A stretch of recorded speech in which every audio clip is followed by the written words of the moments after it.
Ini bagian dari lembaga dakwah PBNU yang melakukan manuver anti-Wahabi karena dianggap tidak sesuai dengan keberadaan sosial Indonesia. Secara parsial dilakukan NU guna membendung arus Wahabi yang dianggap musuh baginya. Inilah sikap-sikapnya tercermin dalam tulisannya. Assalamualaikum warahmatullahi wabarakatuh. Alhamdulillahi rabbil alamin. Wabihi nasta'in ala umurid dunya waddin. Wailu yawma idhil lil mukadzibin alladhina yukadzibuna biyaumiddin. Wama yukadzibu bihi illa kullu mu'tadin athim. Idza tutla alaihi ayatuna qala asatirul awwalin.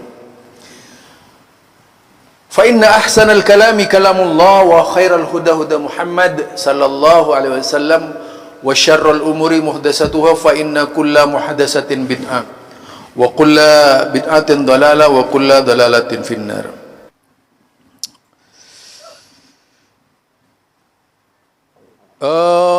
Alhamdulillah, kembali bersama saya Zulkarnain El-Maduri dengan hot issue.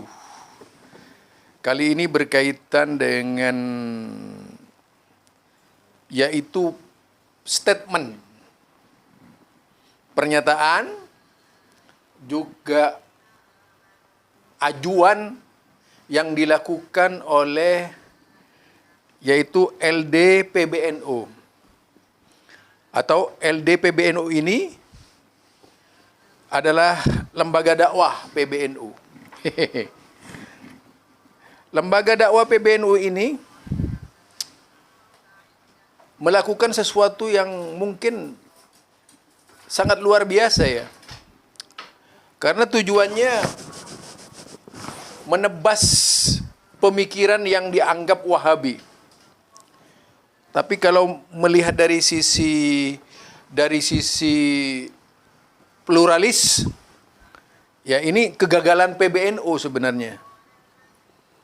Karena dia paling depan kalau berbicara pluralis, paling depan menyatakan anti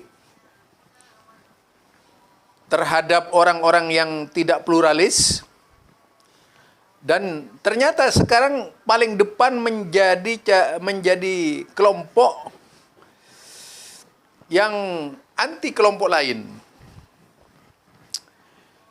Karena sudah pasti ada anggapan bahwa kelompok yang tidak dihalalkan untuk menjadi sahabat NU itu sudah pasti kelompok yang disinyalir sesat oleh cara pandang NU, ya.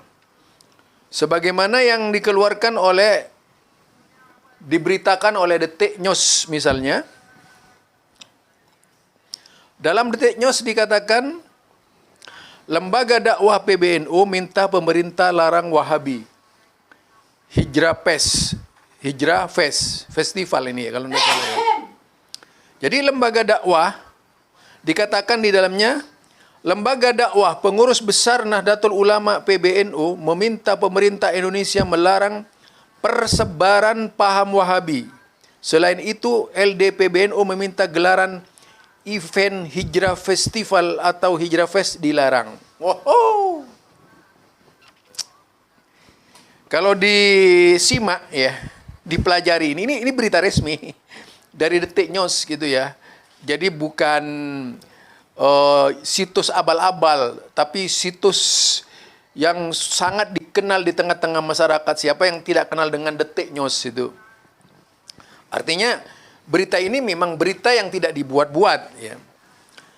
Lembaga dakwah pengurus besar Nahdlatul Ulama PBNU meminta pemerintah Indonesia melarang persebaran paham Wahabi.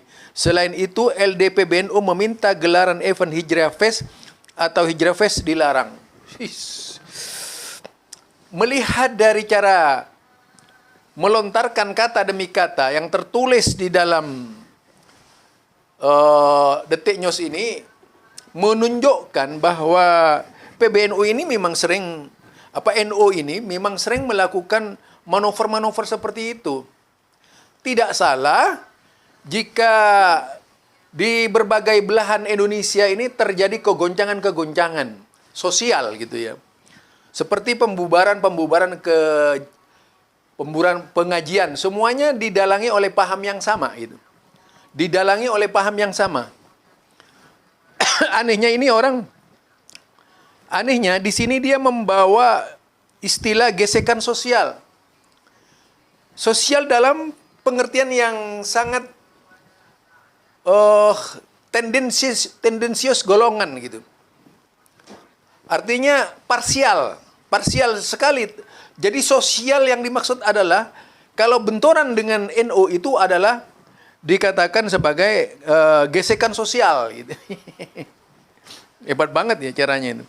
Karena memang selama ini kalau kita lihat tidak ada di Indonesia ini seperti Muhammadiyah misalnya melakukan hal yang sama. Seperti Persis misalnya melakukan hal yang sama, paling dialog. Kemudian Al-Irsyad misalnya tidak pernah seperti itu. Yang ada ini terbakar hanya PBNU saja gitu. Rekomendasi ini disampaikan dalam rapat kerja nasional Rakernas 9 LD PBNU pada 25-27 Oktober 2022 di UPT Asrama Haji Pondok Gede, Jakarta. Rakernas ini menghasilkan sejumlah rekomendasi internal dan eksternal NU. Salah satu poin rekomendasinya adalah melarang penyebaran paham Wahabi.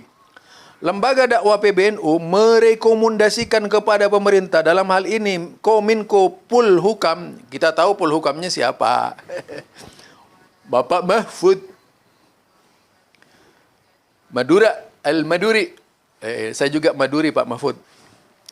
Kemenkumham, Kemennagri, Kemenak untuk membuat dan menetapkan regulasi yang melarang penyebaran ajaran Wahabiyah, baik melalui majelis taklim, forum kajian, media online maupun media sosial dalam bentuk tulisan,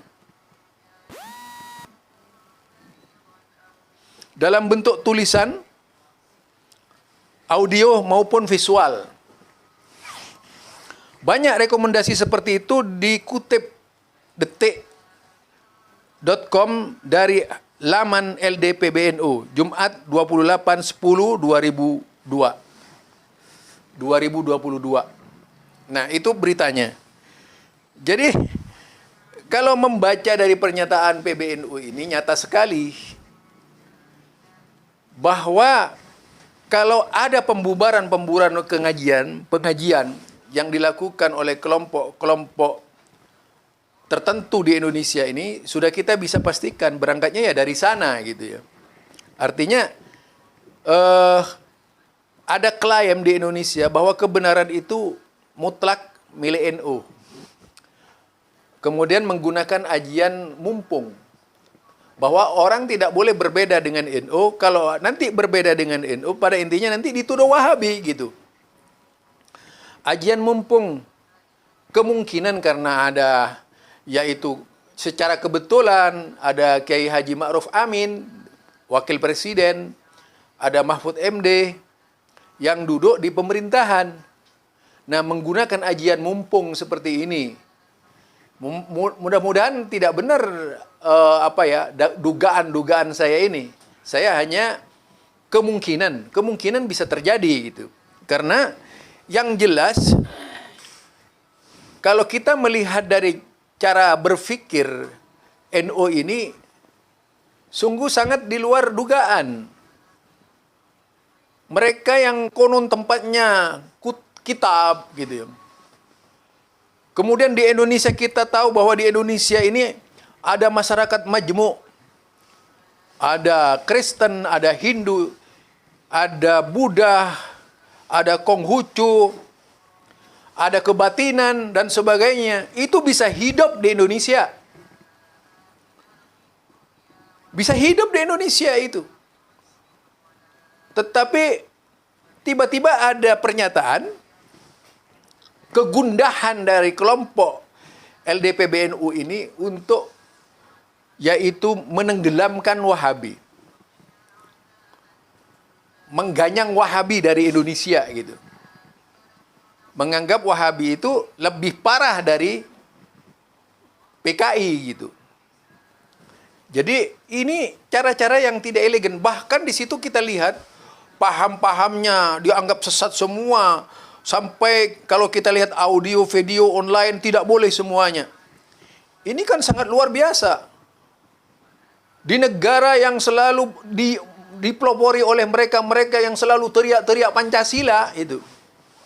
Mereka yang selalu teriak-teriak pluralis, mereka yang selalu teriak universal, mereka yang selalu teriak-teriak keterbukaan, teriak-teriak demokrasi, itu paling kadrun dari orang kadrun. Itu. Jadi kalau mau berbicara seperti paling kadrun dari orang-orang yang dituduh kadrun itu. Jadi apa gunanya berbicara Pancasila, bicara NKRI? Di satu sisi kita sangat pluralis dalam hal menerima agama yang jelas-jelas berbeda itu. Menerima agama-agama yang berbeda di Indonesia, disatukan dalam bingkai Pancasila. Tapi begitu menghadapi paham internal umat Islam, ada orang yang kebakaran jenggot. Ini kan aneh. Seolah-olah sudah salah total. Kalau masuk Wahabi masuk neraka. Ini kan sangat luar biasa, saudara. Sehingga dilakukan pelarangan-pelarangan yang sangat dahsyat itu gitu.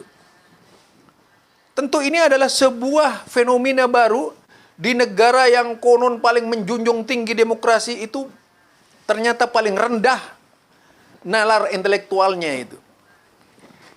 Karena kemudian tidak ada lagi di situ rasa kemanusiaan, tidak ada lagi solidaritas, tidak ada lagi rasa humanis, tidak ada lagi di situ keindahan. Artinya di sini harus sama dengan NU itu. Karena kita tahu dari pernyataan bahwa kalau masuk NU itu pasti masuk surga, banyak pernyataan begini nih. Jadi kalau melihat dari cara berpikir seperti ini sudah di luar jalur ya, bahkan bertindak sebagai orang yang paling mengenal agama gitu. Dan organisasi lain itu dianggap tidak ada, yang ada cuma NU. Barangkali itu ya dari saya. Jadi ini juga sebagai spontanitas saya ketika ada berita seperti itu, walaupun saya di luar gerakan-gerakan yang dituduh Wahabi itu, tapi senang juga sih kalau saya dianggap Wahabi. Kenyataannya saya hanya membedah sesuai dengan kondisi di Indonesia yang mengagung-agungkan demokrasi, mereka yang mengagung-agungkan NKRI, mereka yang mengagung-agungkan Pancasilais, mereka yang mengagung-agungkan pluralis, mereka yang mengagung-agungkan persatuan kesatuan, mereka yang mengagung-agungkan solidaritas, mereka yang mengagung-agungkan yaitu saling menghargai mereka.